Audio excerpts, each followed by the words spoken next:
నమస్కారం అండి. నా పేరు శ్రీనివాస్ అండి. నేను హైదరాబాద్ నుంచి వచ్చాను. ఈరోజు నేను మా అమ్మగారు ఇద్దరం కూడా ఆశ్రమాన్ని చూడటం జరిగింది. చాలా చక్కగా ఈ ఆశ్రమాన్ని మెయింటైన్ చేస్తున్నారు. మంచి సదుద్దేశంతో నడుపుతున్నారు. చూసిన తర్వాత మా వంతు సహకారం చేయాలనిపించింది. అందరూ కూడా ఇది చూసిన తర్వాత మీరు కూడా మీ వంతు సహాయంగా ఇక్కడికి వచ్చి వీళ్ళ కార్యక్రమాన్ని చూసి మీ వంతు తోడ్పాటుని వాస్తుందిగా కోరుతున్నాం. ధన్యవాదాలు.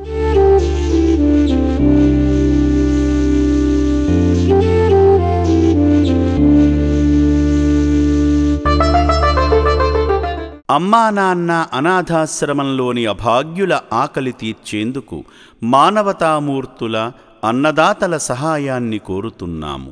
ఈ రక్షణాలయంలో జీవిస్తున్న నిర్భాగ్యులకు 3 పూటలా అన్నదానం చేసేందుకు నిత్యావసర వంట సామగ్రి నిల్వలు సరిపోక ఇబ్బంది అవుతోంది. ఈ స్థితిలో ఆకలి తీర్చే మానవతామూర్తుల సాయం కోసం ఈ అభాగ్యులు ఆశగా చూస్తున్నారు.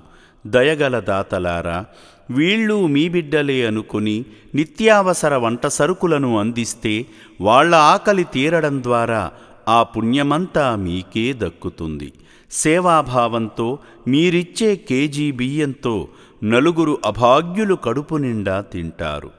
3 పూటల 1800 మంది ఆకలి తీర్చాలంటే ఎంత కష్టమో ఒక్కసారి ఆలోచించండి.